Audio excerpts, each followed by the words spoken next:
नमस्कार दोस्तों, स्वागत है आपका इंडिया ब्रेकिंग न्यूज चैनल में। जी हाँ दोस्तों, आपको बताने वाले हैं इस वक्त सबसे बड़ी खबर यहाँ पर निकल के आ रही है। तो उससे पहले अगर आप इस चैनल में नए हैं तो इस चैनल को सब्सक्राइब करना ना भूलें। तो बढ़ते हैं पहली बड़ी खबर की तरफ। को बता दें कि सुरक्षा बल 6 महीने से आतंकी नायकों के पीछे लगे थे। CCN बिपिन रावत बोले, आतंकी सरंगनाओं को चुन चुन के मारेंगे। तो आपको बता दें, जम्मू कश्मीर पुलिस के IG विजय कुमार ने गुरुवार को प्रेस कॉन्फ्रेंस में बताया कि आतंकवादी संगठन हिजबुल मुजाहिदीन के टॉप कमांडर रियाज नायकों को पीछे पुलिस और सुरक्षा बल पिछले 6 महीने से पड़े हुए थे। सारी जानकारी मिलने के बाद पूरे प्लानिंग से उसे उसी के ठिकाने पर मार गिराया गया। तो आपको बताया कि नायकों के सभी ठिकानों का पता चलने के बाद ऑपरेशन शुरू करने का फैसला लिया गया। इसके पहले साथियों को पकड़ा गया, फिर उसके बेगपुरा स्थित उसके ठिकाने को कंफर्म किया गया। ये उसका 7वां ठिकाना था जिसे चारों तरफ से घेर लिया गया था। पहले उनकी तरफ से फायरिंग शुरू हुई। सुरक्षा बलों ने जवाबी फायरिंग में उसे ढेर कर दिया। IG कुमार ने बताया कि बीते 4 महीने में आतंकवादियों के खिलाफ सेना की तरफ से 70 ऑपरेशन चलाए गए थे। तो बढ़ते हैं दूसरी बड़ी खबर की तरफ। को बता दें कि अगर आप SBI के ग्राहक हैं तो आपके लिए खुशखबरी है। तो आपको बता दें, SBI ने ग्राहकों के लिए सस्ता किया सभी तरह का लोन, लेकिन दूसरी और डिपॉजिट पर भी ब्याज दरें घटाई। तो आपको बता दें, देश के सबसे बड़े सरकारी बैंक भारतीय स्टेट बैंक ने अपने ग्राहकों को तोहफा देते हुए ब्याज दर घटाने का ऐलान किया है। बैंक ने कर्ज पर ब्याज दरों में 0.15% की कटौती की है। अब ब्याज दर 7.40% से घटकर 7.25% पर आ गई है। इसके साथ ही उसने ग्राहकों के डिपॉजिट पर 0.20% ब्याज दरें घटा दी है। कर्ज पर ब्याज दरें घटने से मासिक किस्त में 255 रुपए की कमी आएगी।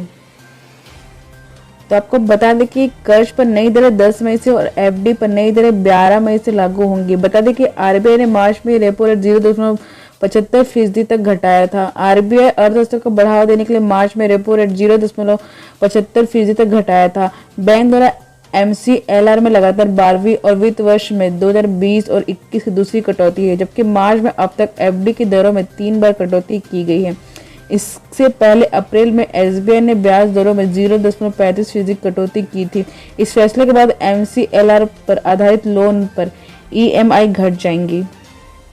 तो बढ़ते हैं अगली बड़ी खबर की तरफ। तो आपको बता दें, LG प्लांट में लीक हुई स्टायरीन गैस 181 साल पहले खोजी गई थी। सांस में जाने पर 10 मिनट में जान जा सकती है। तो आपको बता दें, आंध्र प्रदेश के विशाखापट्टनम में गुरुवार को तड़के LG कंपनी के केमिकल प्लांट से जो गैस लीक हुई थी उसका नाम स्टायरीन गैस है। स्टायरीन गैस एक निकोटॉक्सिन और दम घोटू गैस है, जिससे सिर्फ 10 मिनट में शरीर शिथिल हो जाता है और मौत हो जाती है। एक गैस पर हुई स्टडी में पता चला कि कैंसर और जेनेटिक म्यूटेशन का कारण भी बताया गया है। पुलिस कमिश्नर राजीव कुमार मीणा के मुताबिक शुरुआती रिपोर्टों के मुताबिक प्लांट में स्टायरीन गैस का रिसाव हो रहा था और इलाके के लोग अनजान थे। तो आपको बता दें, दुनिया के स्टायरीन को पहली बार करीब 181 साल पहले यूरोप के वैज्ञानिकों ने पहचाना।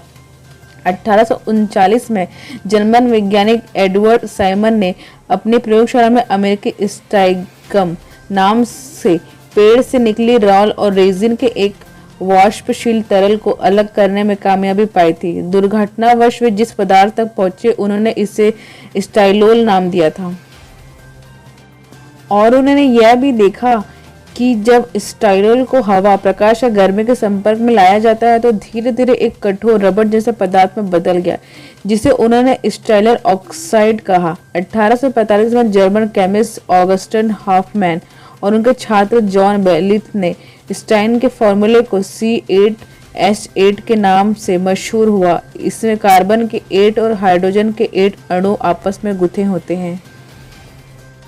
तो आपको बता दें, स्टायरीन गैस नाक में जाने पर सांस लेना मुश्किल हो जाता है, उबकाई के साथ और आंखों में जलन हो सकती है। सांस जाने पर कुछ ही मिनट में हमारी श्वसन प्रणाली को प्रभावित करता है और उल्टी, जलन और त्वचा पर चकत्ते पैदा कर सकती है। रोग नियंत्रण केंद्र के मुताबिक गैस पर अल्पकालिक जोखिम छोटे बच्चों और बुजुर्गों के लिए घातक हो सकती है। तो आपको बता दें, आंखों में जलन जैसे पेट का खराब होना, टिश्यू की ऊपरी जलन हो सकती है और शरीर के कोमल अंगों में टिश्यूज के स्तर को नष्ट करने की क्षमता रखती है और इसके कारण रक्तस्राव हो सकता है। इससे तुरंत बेहोशी और यहाँ तक कि कुछ ही मिनट में मौत भी हो सकती है। तो बढ़ते हैं अगली बड़ी खबर की तरफ। तो बता दें कि 90 साल पुरानी बीसीजी की दवा को कोविड मरीजों पर क्लिनिक ट्रायल को मंजूरी दे दी गई है। पुणे में किया जाएगा इसका परीक्षण।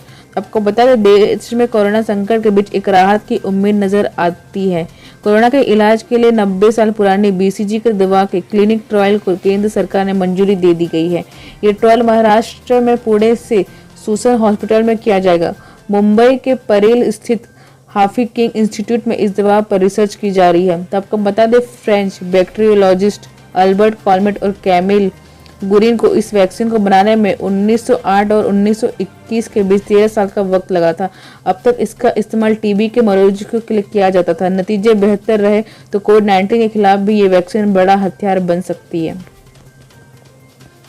तो बढ़ते हैं अगली बड़ी खबर की तरफ। तो आपको बता दें एयर इंडिया ने यूके, अमेरिका और सिंगापुर से भारतीयों को लाने के लिए जाने वाली खाड़ी उड़ानों के लिए बुकिंग शुरू कर दी है। आपको बता दें एयर इंडिया की पहली फ्लाइट आबू धाबी में फंसे 177 भारतीयों को लेकर गुरुवार रात 10:09 पर कोच्चि इंटरनेशनल एयरपोर्ट पहुंची।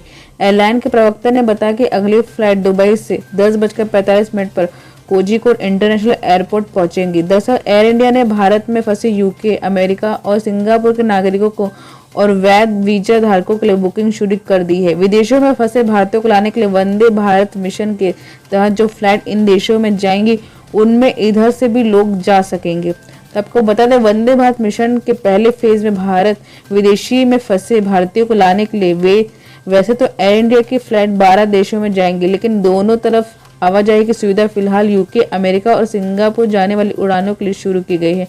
इन तीनों देशों में जो लोग भारत में फंसे हैं या जिनके पास इन विदेशों का वीजा या ग्रीन कार्ड है वे चाहे तो टिकट बुक कर सकते हैं। तो बढ़ते हैं अगली बड़ी खबर की तरफ। तो बता दें चीन में कारोबार कर रही 1000 से ज्यादा अमेरिकी कंपनियों को भारत में लाने की कोशिश कर रही है सरकार। तो आपको बता दें अमेरिका जहां चीन पर दुनिया भर में कोरोना वायरस फैलाने का आरोप लग रहा है, वहीं भारत ने अमेरिकी कंपनियों को चीन से निकलकर भारत आने के लिए मनाने की कोशिश शुरू कर दी है। भारतीय अधिकारियों ने कहा है कि सरकार ने अप्रैल में 1000 से अधिक अमेरिकी मैन्युफैक्चरिंग कंपनियों को संपर्क किया है और उन्हें चीन से कारोबारी गतिविधि को हटकर भारत लाने का ऑफर दिया।